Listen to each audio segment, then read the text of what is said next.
An overview as far as spring practice goes. I want to go back to what is it we want to accomplish as far as spring practice goes. The first thing is you really want to take care of your guys. You don't want to get anybody injured. You don't want to get anybody hurt. I think there's an opportunity a lot of times where teams tend to hit a lot in spring practice. We won't do that. We'll be physical, but we won't do that for that reason, to accomplish that first objective. The second objective, you look at you guys that are reasonably experienced, and what we ask them to do is a couple of things. One is, what's the one thing from last season that you can definitely, if you improve upon, you're gonna have a much better year come fall? What is that? Each guy has to think about the one or two things that would be appropriate for that individual. Then he has that discussion with his coach. The coach kind of buys or not, and then they're looking at that. They're looking to evaluate that. For a guy that's also experienced, when we have a system that we've been using for a while, the older guy doesn't need as many reps as somebody else does, so that person would help coach. He would help coach. He'd be working with the guys that are a little bit younger and inexperienced. The next thing is, for us, we have, so they're the experienced guys. So for the younger guys, we just want to find out now who can play. And they're not going to have the system down right now, but they got to start to learn the system. They got to certainly have to be further ahead than where they were in the fall. You've got some new guys come in. Who's going to be able to help us in August, whether it's special teams, offense, or defense? We're trying to get that type of a feel. So we're looking for athletic ability. And we're assuming the guy doesn't necessarily have a real understanding of what's expected from an offense, defense, or special team perspective. And then finally, in this case, because we have a new offensive coordinator, we're going to have differences with regards to our offense. So there are some things that Jamie thinks we did really, really well a year ago, some of our passing attack, that he wants to be able to duplicate. We use the same terminology there that we've used a year ago. And then other stuff that he believes in that he wants to be able to accent his version of the offense to be. So that's basically what we want to be able to accomplish. We decided that we were going to go 3 days a week because that gives us a little extra teaching time, not as rushed. Also, one of the things that I think I've shared with you guys, during the season, our guys need to adjust and adapt to our schedule as best they can so we can have everybody there so we can have a regular practice. In the off season, I adapt to their schedule. So there was a lot of stuff that our guys have to be able to take in the spring that maybe they weren't able to take in the fall. And there are plenty of programs that say, well, if you can't get the right schedule, you need to change your major. Well, we would never do that. We would never do that for our guys.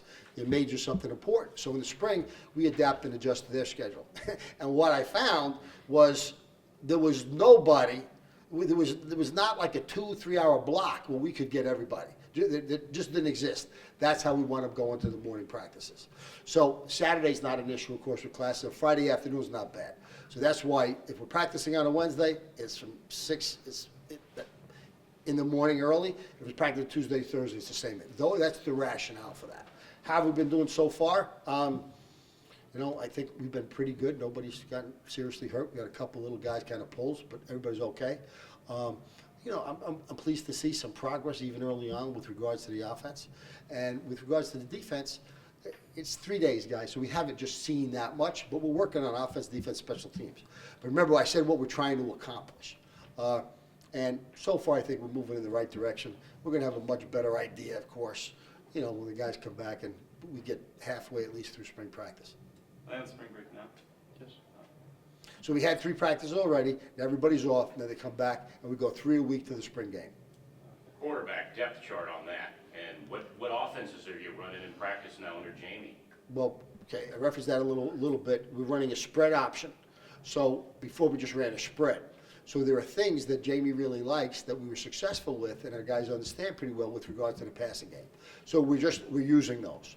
We're using the same terminology, et cetera, as our kids understand that. Then we are changing some other aspects of our passing game. We're doing more play action. We're running more. We had option attacks within our running game last year. We'll have more of an option attack within our running game this year. We're still going to throw the ball.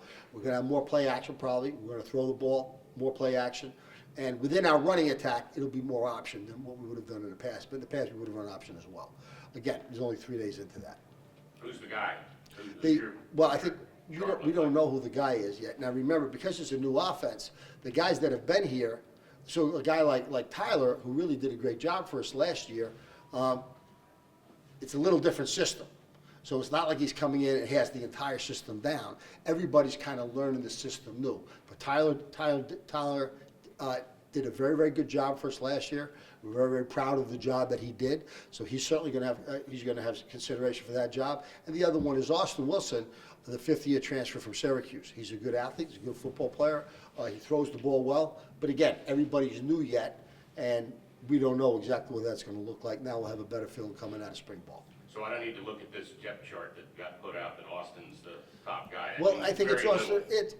we've had 3 days of practice. Gotcha. So it doesn't mean that much. So that's where we are. Can you describe this a little bit, this offense that Jamie's going to run? Is it just like he did down in the Low Country? No, because we would pass more. Now, it depends. Right. Yeah, what Jamie does that I think he's really very, very good at, he does a great job of adapting and adjusting to what he's got. So, I mean, we might have been throwing the ball 40 times a game. Wait, he's throwing the ball 25, 30 times a game. He's done that. Now, if he doesn't have the guy that can throw as well as he should, and he's doing a good job running, he may only throw the ball 10 times a game. But think back to last season. We got to the point where the last 6, 7 games of the season, we were probably throwing the ball 10, 11 times a game. So I think it's adapting and adjusting to what you have as opposed to the other way around. And I've tried to describe this already. There's some things in the passing game that we've done in the past that Jamie really likes and that we're keeping. And then there's some stuff with the running game that Jamie really likes that we've run similar, but we've run a little bit of it as opposed to more of it. So our inside zone read last year was probably the number one play we ran. Well, Jamie's number one play would be the triple option. So we substitute the inside zone for the triple option, that type of thing. But they're the changes. But you still don't know exactly what we're going to emphasize going into a game because that's a game plan thing, and by then we'll have a better feel for what our kids can do and what they can't do, and we'll emphasize that. We'll adapt and adjust to them. How's Jamie getting along with the old guys and the guys coming in now? And is he everything you thought he would be to this point? I couldn't be more proud of the fact that he's here and proud of the fact that he's part of our program. I'm delighted with that.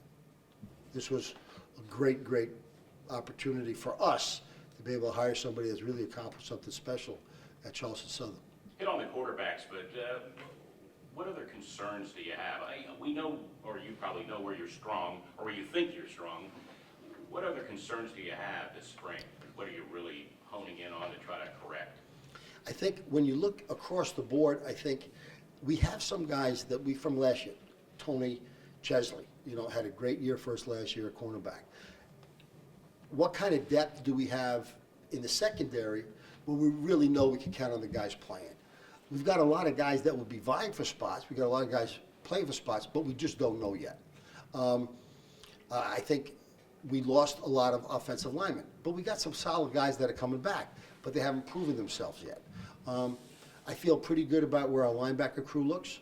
The defensive line is similar without JB to what it was a year ago.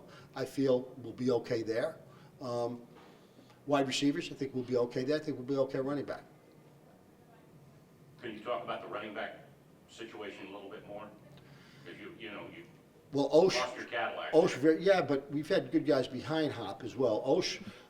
Osh's average per carry was his better than Hop? Okay, but he wound up doing a very, very good job as well. And some of the other guys we have are really, we think, pretty good football players. So, we're not going to be able to replace Hop specifically, but we've got guys that can do a good job of running the ball, and you've had a chance to see some of them a year ago. So some of the, Jermaine, certainly Osh, you have some of the guys you didn't get a chance to actually see much like Alex James, was a freshman last year. Yeah, what do you think? Good. I mean, that's I a think he's kid out of excellent. Florence Christian. He's excellent. Yeah. I think he's going to be an excellent football player. Marcus Outlaw, the transfer that coming from Boston College, I think he's going to be a good back. And we've got a couple of other guys there, but we feel pretty good about those guys. Have you talked to Hop since he's gone to the combine, or? I haven't talked to him since the combine. I talked to him a couple times before the combine, and frankly, when he ran 4.48 twice, and he got a lot of publicity for that, and I assume everybody was kind of telling him good job for that. I actually wanted wanted to send him a text saying, hey, good job with that, but I haven't had a chance to do that yet. I will do that. It's a good reminder, actually. Josh Stilley's not available for spring practices. Is he No. taking part in any way? He's out there every day, and he's able to run around a little bit, but he's not taking snaps per se. He's throwing the ball like when we're doing drills, but he's not taking snaps. Okay. And you mentioned Austin Wilson. I mean, what have you seen from him? I mean, what do you like about what you've seen from him? I like his leadership. I like his maturity. I like the way he handles himself. I like the way he embraces Bam. I think the guys respect him. He's fit in well. And he's shown a maturity that, you know, frankly, you would expect from a fifth-year transfer that we're coming along those lines. He's a serious student. He's a serious guy. And, you know, I feel good about it. With an admitted need at quarterback, what was the mindset of moving Chance Thrasher over to safety and moving him off that? We were excited of Chance coming here as a quarterback when he was coming in from high school. You remember, so whatever the technical term was, a problem with his shoulders, that happened the first 2 or 3 days of practice in 2015. So he missed everything. Then he wasn't able to throw in the springtime. So then he comes back with literally, now he's at meetings and he's there, but he hasn't been able to play. Then he comes back, I think, ready to go. You know, we expect a good thing, and then bang, the first 3 days of practice, same thing happens. So in effect, because of his shoulder problems, he has missed a solid 2 years, where he's done nothing. Right? He's not really, he's helping out, but he's not practicing a quarterback. He's not running plays. He's not throwing the ball. He's not doing much. Now, the doctors have said to us that as he, in his throwing motion, that's going to take a little while to actually come along, and we should have rushed that. That makes sense. Well, the kid's a good athlete. He wants to play. He wants to get on the field and volunteered. Actually, I'm happy to go over to the secondary, to the defense. Now, here's where we are in this. We don't want him to stop throwing, so he still participates, not during practice, but on his own, in terms of he'll throw the ball. So that could keep coming along. But in the meantime, he wouldn't be taking any snaps as quarterback, but he's able to get some snaps in the secondary, but he's still not 100%. But he's a good football player. He wants to be on the field, so that's a possible way to get him on the field. Especially if the quarterback thing should it not work out, and in the meantime, he can still work on his arm. So that's where we are with that. And you've also moved Michael Billings from safety to linebacker. Is he? What's the product of that? Is he getting larger, or do his skills fit better at linebacker? We think you look at kind of when you evaluate film, you look at what the guy does well, you look at what the guy hasn't done well, and what he did well is more of a fit for linebacker, and where he hasn't done well isn't quite as necessary at linebacker. So hopefully he's going to turn out to be a really solid. Remember, we moved Alex Scarce from safety to linebacker as well. So hopefully he's going to wind up being comfortable with there, you know, being able to play there. I think he's excited about it. And is it inside, outside? You got him inside linebacker, outside? He'd be outside. Outside. Remember, the way we play, though, the outside guy has got with the different things offenses can do. The outside guy has got to come inside sometimes anyway, but he'd normally be an outside guy.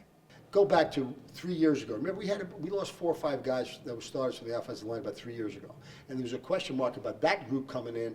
So I guess this may have been the 2014 team, I think, and there was some question mark as to whether we're going to bring those guys along. I think Patrick Covington does an excellent job of that, and he brought those guys along. Those are the guys that we're missing now, but we've got the same type of situation behind them, and the kids are working hard. They're doing a good job. Tony Decker, by the way, really does do an excellent job with our guys in terms of training and development. Our guys are much improved in that area. We have fewer injuries because of that. And so our guys are a little bigger, they're a little stronger than what they have been. And I think Cov will do a good job of bringing them along. So I'm optimistic there, but they haven't proven that yet. How optimistic are you about being Sun Belt ready? I don't know what Sun Belt ready means per se, but I know our job is always to maximize what we're capable of doing. It's too early for me to know where we are now. I'm confident we'll maximize what we're capable of doing. I think we've done that. But we've got some question marks in some positions. We've got some young guys. I don't know what that looks like yet. Frankly, I'll have a better feel coming out of spring ball, but I'll probably have a much better feel for that at the end of August than what I do now. So my answer is I don't know. Have you studied the rest of the conference? I haven't. Maybe some of the other coaches have, but right now that's not a good use of my time. I think we got to focus on us, and then then I don't even know if we'd look at the rest of the conference. We'll look at our first 3 games, make sure we're really ready to go there, and then, like any other game, you're getting ready for the next game when it's time to get ready for the next game. You know, we're excited about getting ready for the Sun Belt. I think one of the things that'll be nice, we're gonna be traveling to different spots than our guys have ever traveled before. So I think, you know, they'll appreciate that. That'll be a little bit different for them from a cultural perspective.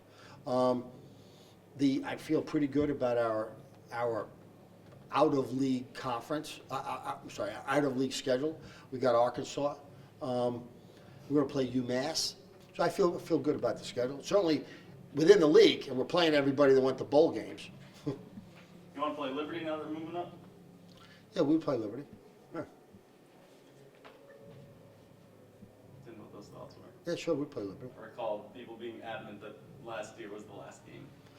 That's because they were an FCS program. There was no need, frankly, you play one a year. And we were already, probably have most of those scheduled out for a while. So that was the idea.